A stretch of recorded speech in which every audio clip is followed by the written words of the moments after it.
They say your worth isn't measured by the emails you send. It's measured by the ones that stop when you're gone. I didn't realize how true that was until week 3 of my so-called strategic optimization. But let me rewind to the moment I knew I was the last thread holding that place together. It was a Wednesday Q4 integration sync with Helios Dynamics, the kind of meeting where 3 departments talk in different dialects of nonsense until someone, usually me, translates them back into English. The engineers at Helios liked me because I didn't pretend to know their code. I just knew how to make their logic talk to workflows without causing a meltdown on deployment day. The suits liked me because I didn't scare off the client with 12-point disclaimers buried under buzzwords. That morning, Helios's integration lead, Marco Ruiz, pulled me aside and said, "If you ever leave, we're screwed. No one here gets the org map like you do." I laughed, told him I wasn't going anywhere. Joke's on both of us.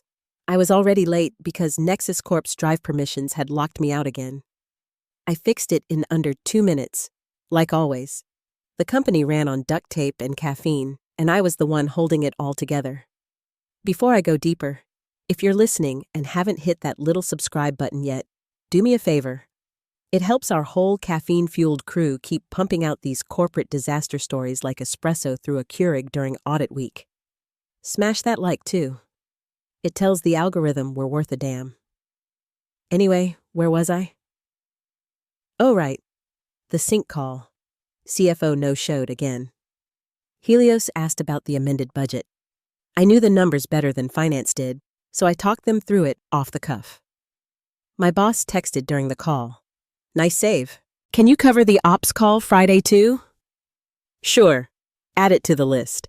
That list already had onboarding for their new DevSec team, rewriting a compliance memo that sounded like a legal AI meltdown, and finishing an audit that was supposed to take 6 weeks.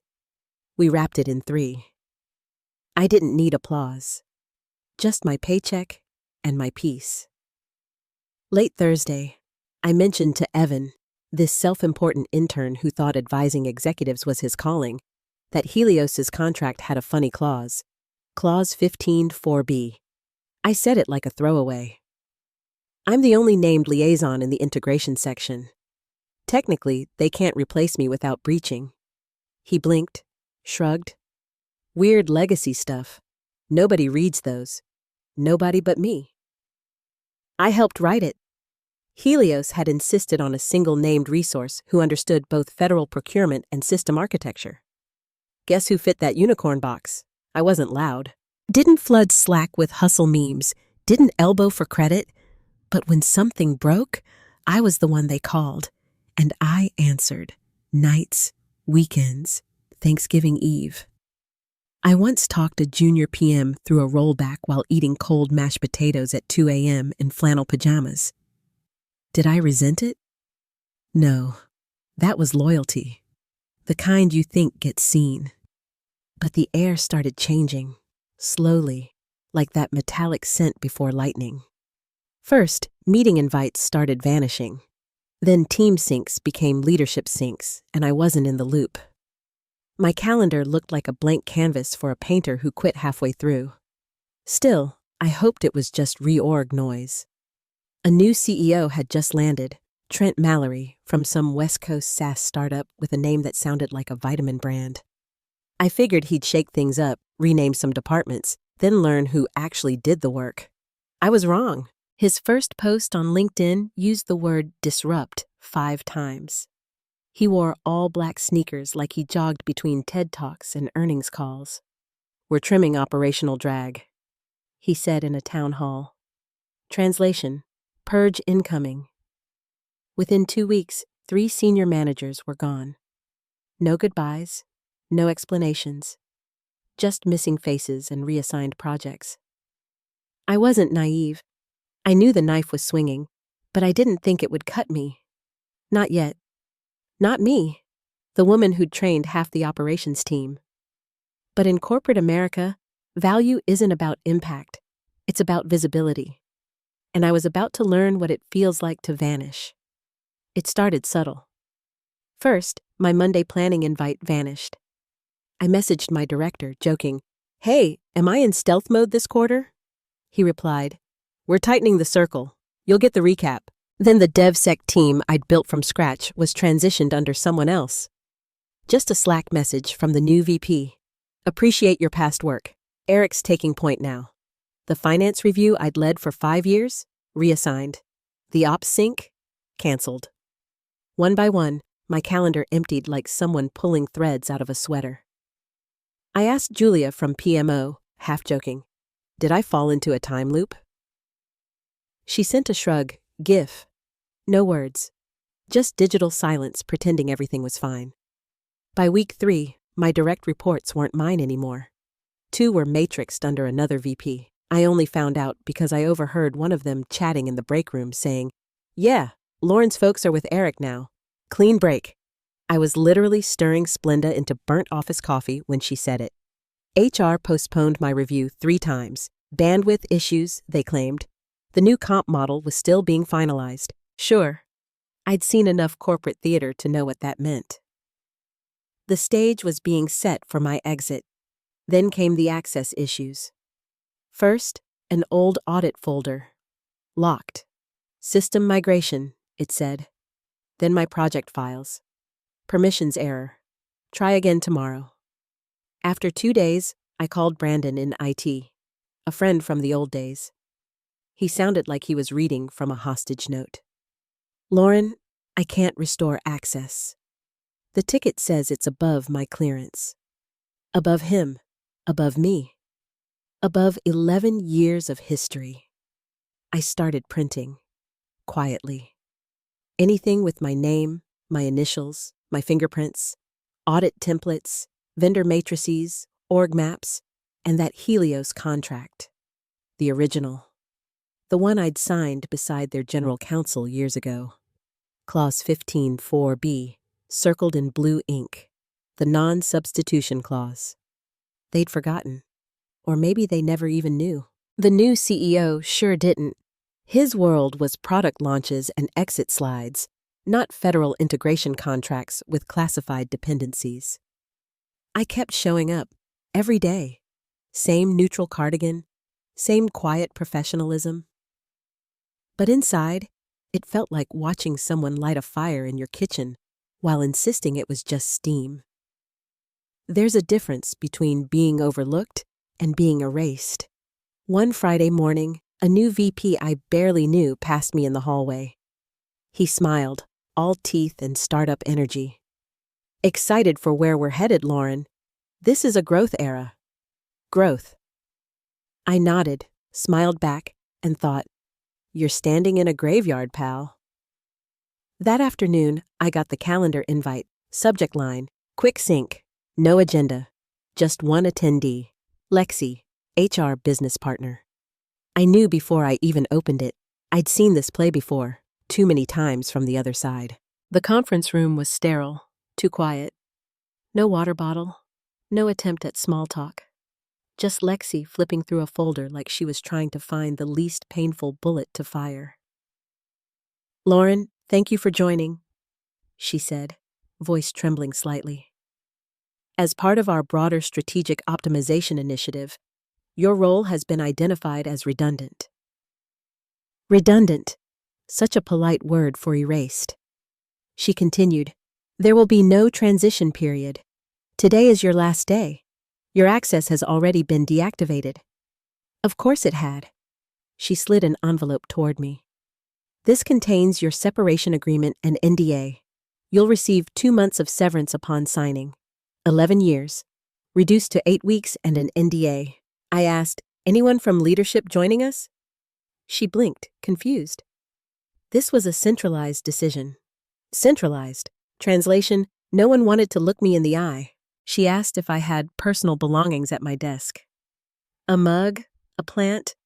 A sweater?" She nodded. "Security will escort you." I laughed softly.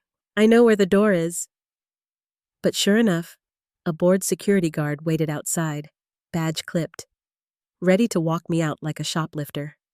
My computer was already logged out. Slack pinged me one last time. "Your login has expired." No kidding. I packed my mug, my plant, my sweater, And then I saw it, the red accordion folder I'd tucked away years ago. Inside, perfectly preserved, was that addendum to the Helios contract.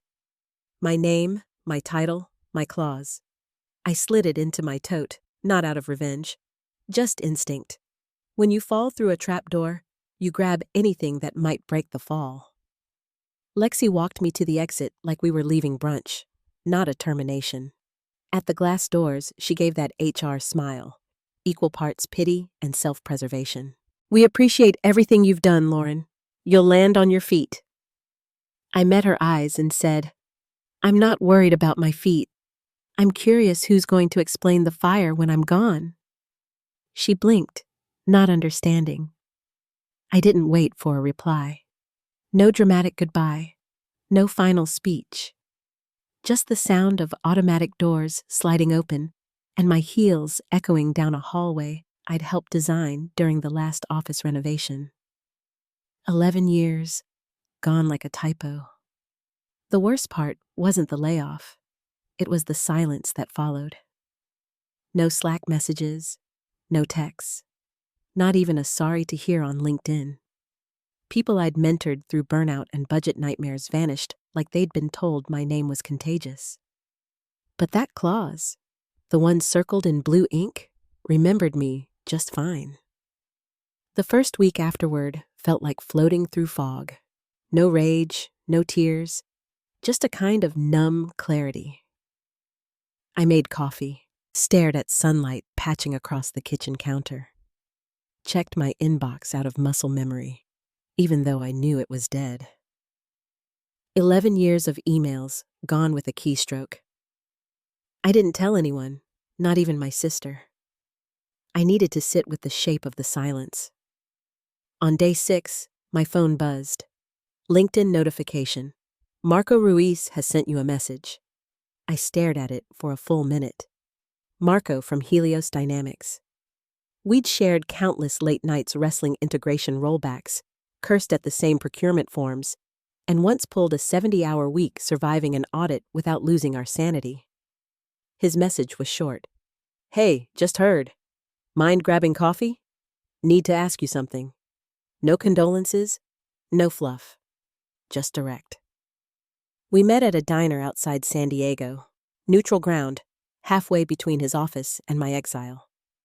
He looked exhausted, the kind of tired only federal contractors get after 3 months of bad sleep and too many urgent syncs.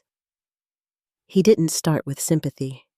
He started with a napkin covered in scribbles, a rough diagram of our shared deployment workflow. "You built this," he said, tapping the napkin. "Why the hell would they let you go?" I shrugged. "Optimization." Marco snorted into his coffee. "Yeah, well, since they optimized you out, our systems have been catching fire. Syncs are delayed. Nobody answers escalation requests. The new liaison sent us a doc titled Phase 2 Plug and Play. Plug and damn play, Lauren, for a federal integration." I just stirred my coffee and let him vent. "We tried escalating," he went on. "Reached out to your VP, got a reply from some chief of staff who sent us an org chart without your name on it. Not even in the archive." I looked at him quietly. Maybe that was the plan. He sighed, reached into his bag, and pulled out a folder. "Legal letterhead." My heart tightened. "We reviewed the contract," he said. "Remember that clause you mentioned once? Clause 15.4b? He flipped to a page I knew by heart. Named integration resource non-substitutable without mutual agreement. Breach voids active system support. My name, my signature, my title. Still there? "We confirmed with legal. It's active and airtight," he said. "They can't replace you without voiding the deal." I stared at the page, felt the air shift. Marco leaned closer. "I talked to Evelyn Marks," he said. My pulse skipped. "Helios's founder?" He nodded. "Yeah. She wants to meet you, quietly, tonight. You free? You don't say no to a woman who manages $200 million in federal contracts and reads NDAs for fun. I'm free, I said. They flew me out private that evening. I changed in an airport lounge bathroom, swapped jeans for a blazer that still smelled faintly of conference rooms and dry coffee. When I landed in Austin, the air smelled like rain on asphalt, heavy, electric. The dinner spot had no sign, no reservation list, just a black door and a quiet host who nodded when I said Marks. Evelyn was already seated, silver hair, calm eyes, the kind of presence that doesn't need volume to fill a room. She didn't ask what happened. She just said, I reread the contract. I nodded. They breached it cleanly, I said. Evelyn took a slow sip of water, studying me like a chess player reading a board. Sloppy work, she murmured. Then she set the glass down. Do you want to talk options? That was it. No condolences, no pep talk.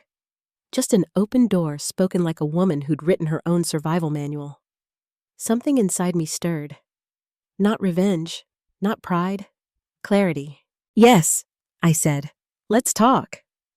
She nodded once, pulled out a small notepad and wrote 3 short lines. She slid it across the table. Director of Systems Strategy. Full discretion on the pivot. Operate under your own LLC. Beneath that, 3 letters. LLC. Underlined twice. I didn't sign anything that night. Didn't need to. We both knew the storm had already started. They'd lit the match when they fired me. All we had to do now was aim the fire. When I walked out of that restaurant, my heels echoed against the hardwood floor like punctuation marks. For the first time since that optimization, I felt gravity returning. Not just to me, but through me. They hadn't just erased my name.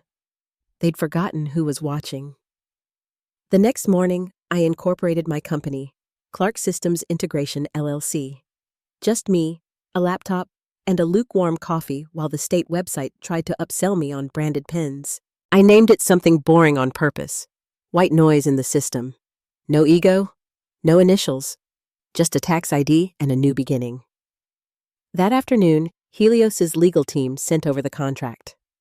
Director of Systems Strategy, via Clark Systems Integration LLC. Independent, autonomous, and surgical. The salary made me pause, not because it was low, but because it was higher than anything Nexus Corp had ever paid me. Evelyn didn't want a consultant. She wanted a scalpel. Clause 2.1 spelled it out in clean legal prose. Lauren Clark is empowered to design, manage, and restructure integration workflows as necessary to stabilize post-breach operations. No red tape, no loop in procurement, no middle managers pretending to add value. It was quiet power, the kind that doesn't announce itself but moves tectonic plates under fluorescent lights. I didn't sign right away. 11 years in corporate taught me that hesitation is survival. I printed the offer, set it on my kitchen counter, and stared at it for an hour. Not out of fear, habit. Then I emailed one question about indemnity coverage. Helios's general counsel replied in 9 minutes flat, included in Clause 9C. You're protected. I signed 4 copies, scanned, and sent them back. The countersigned version arrived 12 minutes later with digital timestamps. That was the exact moment the tide turned. Helios didn't post about it on LinkedIn. No press releases. No humble brag announcements about strategic alignment. This was quiet warfare. They paused 2 active integrations. Official reason: contractual misalignment. Then issued a formal breach notice to Nexus Corp, explicitly referencing Clause 15.4b. The language was sterile, but the intent was surgical.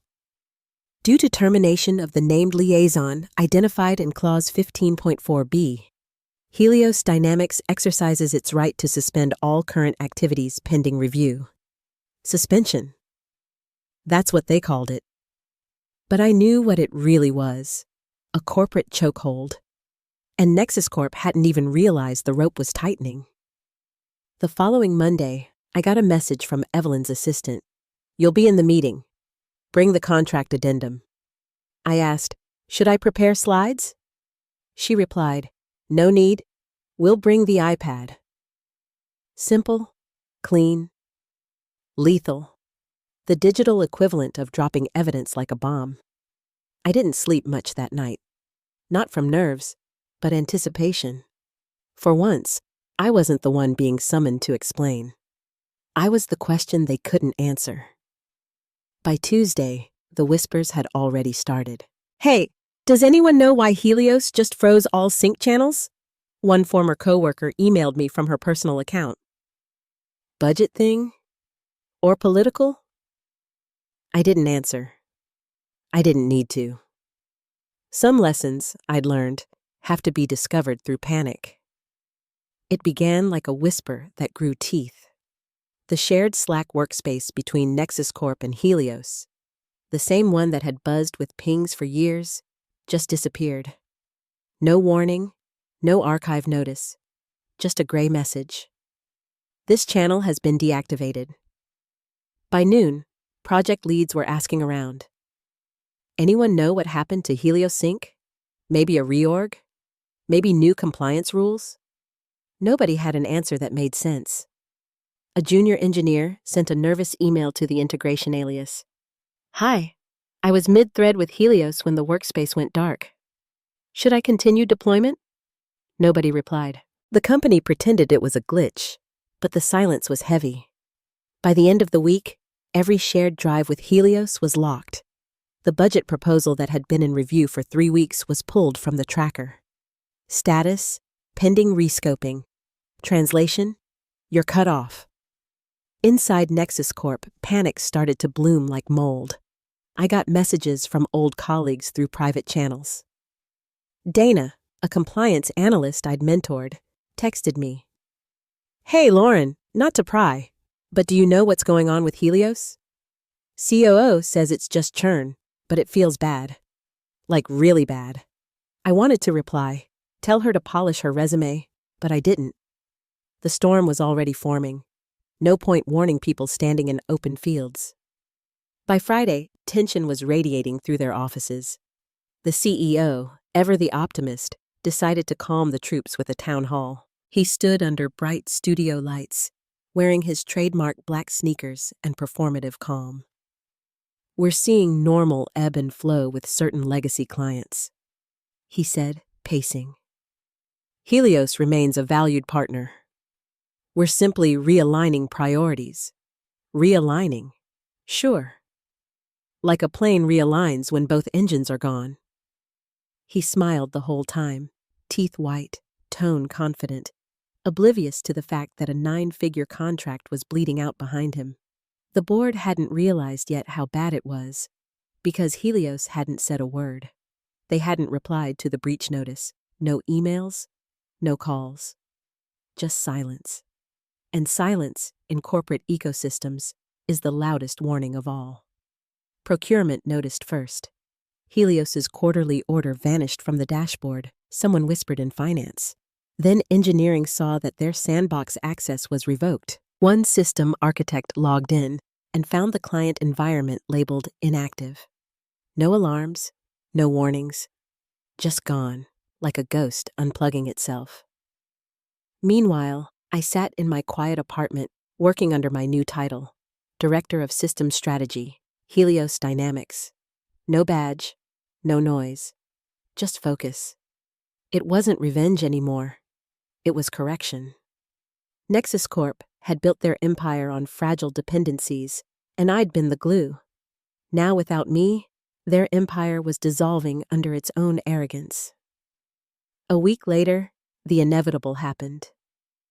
Subject line, request for contract review meeting, urgent, from Helios's General Counsel, addressed to Nexus Corp's CEO, COO, and head of legal. The tone was neutral, civil even. No threats, just to clarify contract obligations under Clause 15.4b. The CEO assumed it was a budget chat, scheduled it for Wednesday, 9:00 a.m. sharp. Executive boardroom. No consultants, no assistants, just the decision-makers. They still thought they were in control. I knew better. I got my own message that afternoon from Evelyn's assistant. See you in the morning. Bring the original contract copy. I didn't reply, just packed it into my leather folder next to the signed Helios offer. The air felt different that night, electric with quiet justice. I poured myself a whiskey, watched city lights blink outside my window, and thought about every time I'd stayed late fixing their mistakes, every thank you that never came. Tomorrow, they'd remember my name. Not because I shouted, but because I documented. I slept deeply for the first time in weeks. Wednesday morning, I arrived 5 minutes late, on purpose. The Nexus Corp executive boardroom was already full. The COO sat stiff at the far end, flipping through printouts he didn't understand. The CEO was pacing, trying to radiate calm while his knuckles whitened. The head of legal was mid-sentence about margin flexibility when the door opened behind them. Evelyn walked in beside me. Every head turned. No one spoke. I didn't rush to explain myself.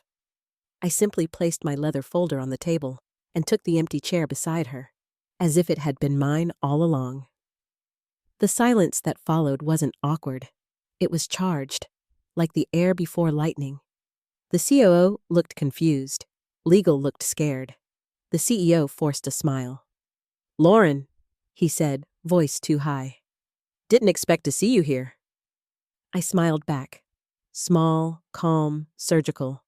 Seems we have some mutual interests to align. Evelyn didn't say a word. She didn't have to. Her presence alone was the gavel. When she finally spoke, her tone was soft enough to slice marble. "Before we begin," she said, "we want to confirm everyone's understanding of the contract, specifically Clause 15.4b. The temperature dropped. The legal counsel opened a binder so fast the pages hissed. The CEO tried confidence.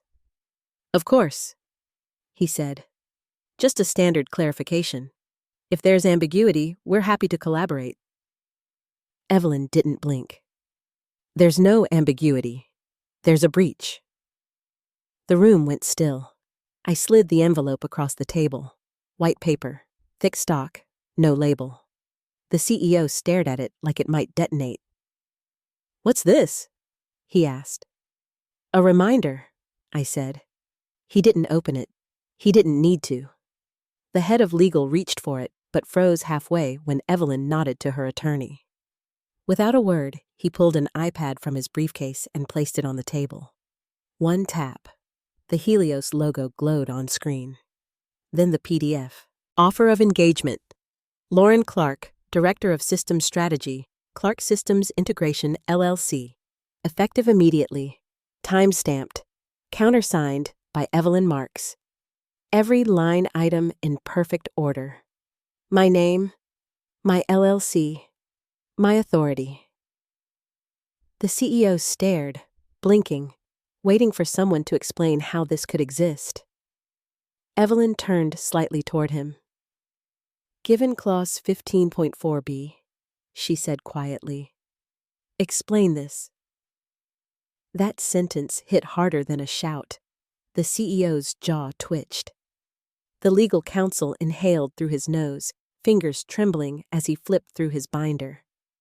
"This timestamp predates the breach notice," he whispered. "Correct," Evelyn replied. The CEO tried again, voice cracking. "We weren't informed. This wasn't disclosed. There must be—" Evelyn lifted one hand. No words, just that gesture, and the entire room shut up. The kind of authority you don't earn with a title. You earn with results. The attorney spoke next, calm and clinical. Per Clause 15.4b, Nexus Corp terminated the only named liaison authorized to execute integration duties. That action voids the agreement and permits Helios to terminate without penalty. You could feel the air compress. The COO looked like he'd swallowed glass. The legal counsel's hands were shaking over the binder, desperately scanning for a loophole that didn't exist. The CEO leaned forward, grasping for corporate buzzwords like a drowning man reaching for driftwood. "I think there's been a misinterpretation," he began. "This clause, while technically active, doesn't reflect our current operational model. We've made several. The Helios attorney simply slid another page over the iPad and pointed to one line highlighted in yellow. Breach of clause voids all active system support and enables unilateral termination without penalty. There it was. No spin, no escape hatch. The COO exhaled sharply through his nose, eyes fixed on the table. The CEO opened his mouth, then closed it again with a soft click. You could almost hear the panic grinding behind his polite smile. Evelyn didn't move. She just adjusted her cufflinks and spoke with quiet finality. Helios is initiating immediate contract withdrawal. No drama. No emphasis.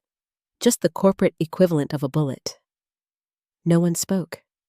The words just hung there, heavy and absolute.